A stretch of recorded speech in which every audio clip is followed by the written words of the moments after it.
Hi friends, welcome to Santosh Burra GS classes. ఈరోజు మనం high court అనే టాపిక్ చూద్దాం. ఓకే, ఫస్ట్ క్వశ్చన్ ఏంటంటే మనం 1 అనేది ఎందుకు పెట్టినామనేది చెప్పిన ఆల్రెడీ. 1 అనేది ఏంటంటే ఒక టాపిక్ గురించి బేసిక్గా తెలియాల్సిన అంశాలు. మ్యాక్సిమం ఇందులో నుంచి క్వశ్చన్స్ పడతాయి.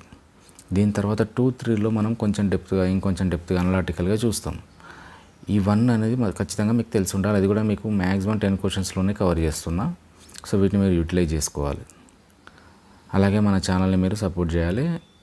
మనం పెట్టే ప్రతి వీడియోని కూడా కొంతమందికైనా షేర్ చేయాలి. అట్లీస్ట్ ఒక్కరిద్దరికి షేర్ చేసినా చాలు, ప్రతి ఒక్కరు.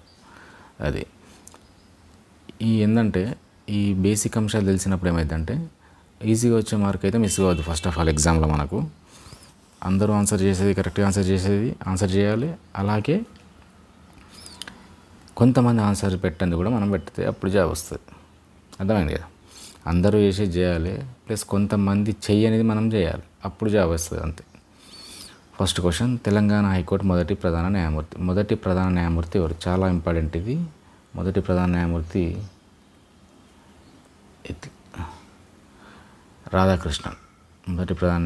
రాధాకృష్ణన్. సెకండ్ క్వశ్చన్, హైకోర్టు స్వతంత్రతకు సంబంధించి సరికానిది గుర్తించండి. ఆప్షన్ ఏ, జడ్జిల నియామక పద్ధతి. సుప్రీంకోర్టు ప్రధాన న్యాయమూర్తిని, హైకోర్టు ప్రధాన న్యాయమూర్తిని ఇద్దరిని సంప్రదించి రాష్ట్రపతి నియమిస్తాడు. హైకోర్టు ప్రధాన న్యాయమూర్తిని రాష్ట్రపతి నియమిస్తాడు. ఇది ఇంపార్టెంట్. దానికంటే ఇది చాలా నిష్పక్షపాతంగా జరుగుతుంది.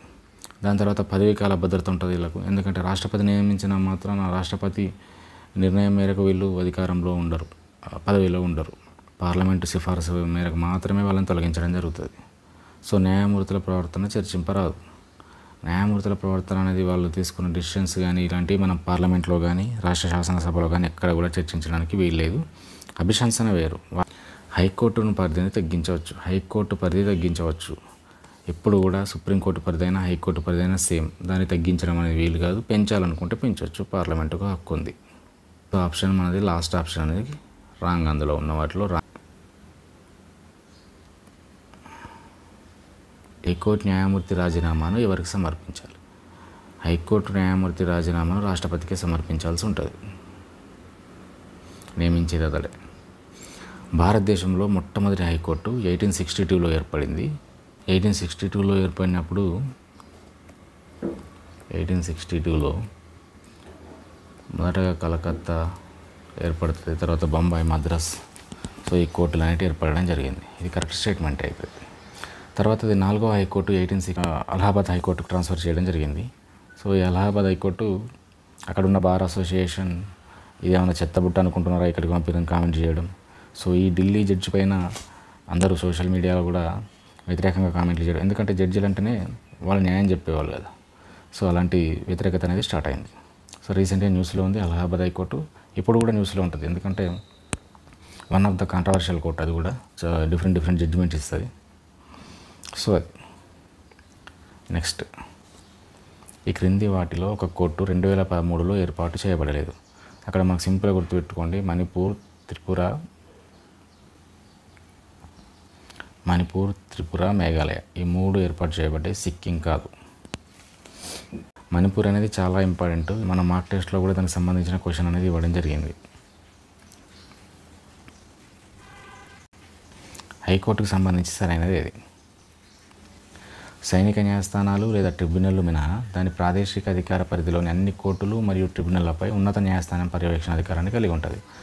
సైనిక న్యాయస్థానాలు, ట్రిబ్యునల్ మినహా మిగతా వాటి మీద అధికారం ఉంటుందంటే కరెక్ట్ స్టేట్మెంట్. ఇక్కడ దాని ప్రాదేశిక అధికార పరిధిలో. రాష్ట్రంలోని ఇతర సబార్డినేట్ కోర్టుల నుండి కేసులను తనకు బదిలీ చేసుకునే అధికారం కూడా దీనికి ఉంది. అవును, 227 ప్రకారం కింది కోర్టులో ఉన్న కేసులను అది తీసుకోవచ్చు. సో 2 సరైనవి. అదనపు సెషన్స్ కోర్టు కానీ ఏ వ్యక్తికైనా ఉరిశిక్ష కానీ మరణశిక్ష విధిస్తే ధృవీకరణ చేయాల్సింది సుప్రీంకోర్టు. రాష్ట్రంలో హైకోర్టు అత్యున్నత న్యాయస్థానం. ఇది ఆదేశిక సూత్రాలకు రక్షణ ఇస్తుంది. ఫస్ట్ స్టేట్మెంట్ 2 చూడండి. ఆదేశిక సూత్రాలకు న్యాయ రక్షణ ఉందా? లేదు. సో ఇది రాంగ్ స్టేట్మెంట్. అదనపు సెషన్స్ కోర్టు కానీ ఏ వ్యక్తికైనా ఉరిశిక్ష కానీ లేదా మరణశిక్ష విధిస్తే దాన్ని ధృవీకరించాల్సింది సుప్రీంకోర్టు కాదు, హైకోర్టు. ఫస్ట్ హైకోర్టు ఇక్కడ. సో 2 సరైనవి కావు. క్రింది వాటిలో సరికానిది. హైకోర్టు రిట్ అధికారం 226 కరెక్టే అది. సుప్రీంకోర్టు రిట్ అధికారం 32. సుప్రీంకోర్టు రిట్ అధికార పరిధి హైకోర్టు రిట్ అధికార పరిధి కన్నా తక్కువ. ఇది కరెక్ట్ స్టేట్మెంట్. ఇది ప్రాథమిక హక్కులకు భంగం జరిగితే ఒక వ్యక్తి హైకోర్టు కానీ సుప్రీంకోర్టు కానీ వెళ్ళవచ్చు. ఉమ్మడి అధికారంగా చెప్పచ్చు. హైకోర్టుకి సుప్రీంకోర్టుకి ఉమ్మడి అధికారంగా చెప్పవచ్చు దీన్ని. అయితే ఇక్కడ సుప్రీంకోర్టు అనేది ఓన్లీ ప్రాథమిక హక్కులకు భంగం జరిగినప్పుడు మాత్రమే ఇన్వాల్వ్ అవుతుంది. ఎందుకు పరిధి ఎక్కువ అని అంటున్నామంటే, అంటే ఇక్కడ తక్కువ, సుప్రీంకోర్టుది తక్కువ, హైకోర్టుకి ఎందుకు ఎక్కువ అంటున్నామంటే, హైకోర్టు అధికార పరిధి అనేది సుప్రీంకోర్టుకేమో ప్రాథమిక హక్కుల వరకే ఉంటాయి, హైకోర్టుకు ఇతర అంశాలపైన కూడా ఉంటుంది. సాధారణ చట్టబద్ధమైన హక్కులకు భంగం కలిగినప్పుడు కూడా హైకోర్టుకు అధికారం ఉంటుంది, కానీ సుప్రీంకోర్టుకు అధికారం లేదు. సో అందుకని ఇక్కడ అధికార పరిధి హైకోర్టు రిట్కి ఎక్కువ అనేది అందుకే. దాని తర్వాత హైకోర్టు న్యాయమూర్తుల పదవీ కాలం వయస్సు 62 నుంచి 60 చేసినది 15వ రాజ్యాంగ సవరణ. ఇక్కడ చూడండి, 60 నుంచి 62 చేశారు, 62 నుంచి 60 చేయలే. ఈ 15వ కరెక్ట్ స్టేట్మెంట్. ఇది 1963 మొన్న కూడా ఇచ్చిన ఇది సుప్రీంకోర్టు. కానీ ఇక్కడ రివర్స్ ఇచ్చారు చూడండి, పదవీ కాలం వయసు 62 నుంచి 60 తగ్గింది అంటుండ్రు, పెంచారు, 60 నుంచి 62కి పెంచారు. సో ఇదే మన ఆన్సర్, అంటే డి ఆప్షన్ అనేది ఆన్సర్. అండమాన్ నికోబార్ దీవులు కోల్కతా హైకోర్టు పరిధిలోకి వస్తాయి. సో కరెక్ట్ స్టేట్మెంట్ అది. ఛత్తీస్గఢ్ హైకోర్టు స్థానం రాయ్పూర్లో ఉంది అంటున్నారు. సో ఇక్కడ గుర్తుపెట్టుకోండి, ఈ హైకోర్టు స్థానాలు ఎక్కడున్నాయి అనేది మనకు కొంచెం ఐడియా ఉండాలి. సో హైకోర్టు స్థానం రాయ్పూర్ అంటుంది కాబట్టి ఇది రాంగ్ స్టేట్మెంట్. ఇది బిలాస్పూర్లో ఉంటుంది. ఇది ఛత్తీస్గఢ్కి సంబంధించి ఒక్క నిమిషం, బిలాస్పూర్లో ఉంటుంది. అట్లే చూడాలి. ఇప్పుడు మనకు మధ్యప్రదేశ్ అయితే జబల్పూర్లో ఉంటుంది, మహారాష్ట్ర అయితే ముంబైలో ఉంటుంది, గుజరాత్ అయితే అహ్మదాబాద్లో, రాజస్థాన్ అయితే జోధ్పూర్లో. సో ఇవన్నీ చూడాలి ఒకసారి. కార్యనిర్వాహక శాఖ నుండి న్యాయశాఖను వేరు చేయడం గురించి తెలిపే అధికారం ఇది డిపిఎస్పి ఆదేశక సూత్రాల్లో ఉంటుంది. ఆర్టికల్ 50 దీని గురించి తెలుపుతుంది. కార్యనిర్వాహక శాఖ నుండి న్యాయశాఖను వేరు చేయడం గురించి తెలిపే అధికారం ఏది అంటే ఆదేశక సూత్రాల్లో భాగంగా 50 ఆర్టికల్ 50 అనేది తెలుపుతుంది. ముఖ్యంగా ఇక్కడ గుర్తుపెట్టుకోండి, ఫస్ట్ ఆఫ్ ఆల్ ఇక్కడ ఒక 2 లింకులు చెప్తా. భారతదేశంలోని హైకోర్టుకు సంబంధించి మొట్టమొదటిగా మీకు తెలియాల్సిన అంశాలు ఏంటి అంటే హైకోర్టు నిర్మాణం. ఇవి అయిపోయిన తర్వాత హైకోర్టు నిర్మాణం 214. రాష్ట్రపతి నియమించడం అనేది హైకోర్టు న్యాయమూర్తిని 2171. ఇవి గుర్తుపెట్టుకోవాలి. తర్వాత చాలా ఇంపార్టెంట్ ఏంటంటే హైకోర్టు న్యాయమూర్తుల వయస్సు 62 అనేది చాలా ఇంపార్టెంట్. ఇది 15వ రాజ్యాంగ సవరణ 1963. సో ఇంతకుముందు కూడా క్వశ్చన్ ఇచ్చిన. దీని తర్వాత హైకోర్టు గురించి ఎక్కువ అడగడానికి అవకాశం ఉన్నది, ఏ హైకోర్టు ఎక్కడ ఉంది, ఏ హైకోర్టు పరిధిలోకి ఏమొస్తుంది అనేది ఒకసారి చూడాలి. ఇక్కడ ఇంకొన్ని మీకు ఇంపార్టెంట్ చెప్తా చూడండి. లక్షద్వీప్ తీసుకుంటే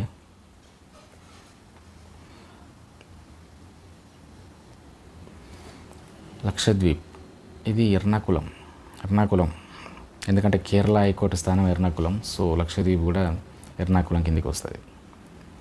పాండిచ్చేరి అయితే చెన్నై, ఇక్కడ గుర్తుపెట్టుకోవాలి, పాండిచ్చేరి అయితే చెన్నై. అండమాన్ నికోబార్ అయితే కోల్కతా, పాండిచ్చేరి అయితే చెన్నై. దాద్రానగర్ హవేలీ మరియు డామన్ డయ్యూ ముంబై కోర్టు కిందకి వస్తాయి. మహారాష్ట్ర కోర్టు అనేది ముంబైలో ఉంది. సో ఇవి హైకోర్టుకు సంబంధించిన ఇంపార్టెంట్ విషయాలు. దీంతోపాటు ఇంకొక లింక్ మీరు ఇక్కడ చేయాలనుకుంటే ఎవరికి ఉపయోగం అంటే ఇది ఎస్ఐ ప్రిపేర్ అయ్యే వాళ్ళకి, అలాగే గ్రూప్ 2 వాళ్ళకి ఉపయోగం. ఇది ఎస్ఐ ప్రిపేర్ అయ్యే వాళ్ళకి, అలాగే గ్రూప్ 2 వాళ్ళకి ఉపయోగకరంగా ఉంటుంది. ఏంటంటే అది మనకు తెలంగాణ ఉద్యమంలో మన సుప్రీంకోర్టు గురించి చెప్పినప్పుడు కూడా చెప్పిన, హిదాయతుల్లా తెలంగాణ ఉద్యమంలో మనకు మళ్ళీ కలుస్తాడని చెప్పి. ఏకైక ప్రధాన న్యాయమూర్తి, సుప్రీంకోర్టు ప్రధాన న్యాయమూర్తి రాష్ట్రపతిగా చేసింది. సో అట్లా ఇక్కడ మనకు 1969 జనవరి 3న కొత్తగూడెం థర్మల్ పవర్ స్టేషన్పై ఆ కేసులో తీర్పు ఇచ్చిన కుప్పస్వామి, తర్వాత చిన్నప్పరెడ్డి, తర్వాత డివిజన్ బెంచ్ ఉంది, పింగళి జగన్మోహన్ రెడ్డి, ఆవుల సాంబశివరావు, అలాగే తర్వాత వచ్చే 1970 డిసెంబర్లో వచ్చే మెయిన్ మన ప్రధాన న్యాయమూర్తి కొమరయ్య, గోపాలరావు ఎగ్బోటే, ఆవుల సాంబశివరావు, ఇవన్నీ చూడొచ్చు. ఇక్కడ లింక్ చేసుకోవచ్చు ఎవరు ఈ ఉద్యమం చదివేవాళ్ళు.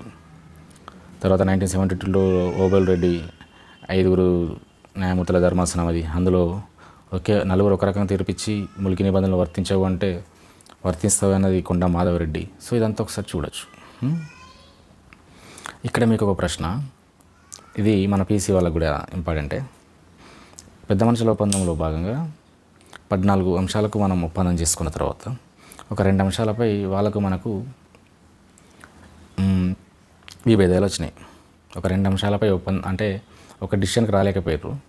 సో ఆ 2 అంశాలు, ఒక అంశమేమో మన తెలంగాణ వాళ్ళు ఏమంటారంటే ఆంధ్ర తెలంగాణ అనే పేరు వేయడం కొత్త రాష్ట్రానికి అంటారు. తర్వాత ఇంకొక అంశం ఏంటి అంటే హైకోర్టు ప్రధాన న్యాయస్థానం హైదరాబాదులో ఉండాలని ఒకరు, హైకోర్టు ఒక బెంచ్ గుంటూరులో కూడా ఉండాలని ఒకరు అంటారు. హైదరాబాదులో హైకోర్టు న్యాయస్థానం ఉండాలని అన్నది ఎవరు? గుంటూరులో హైకోర్టు బెంచ్ ఉండాలన్నది ఎవరు? బెంచ్ క్లియర్గా రాస్తే చూడండి. హైకోర్టు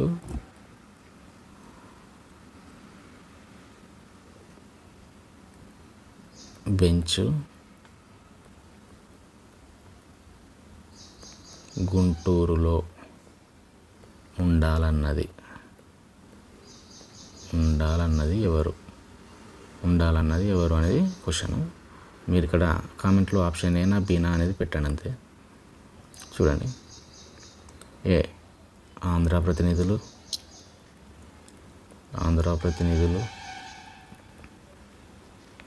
బి తెలంగాణ ప్రతినిధులు.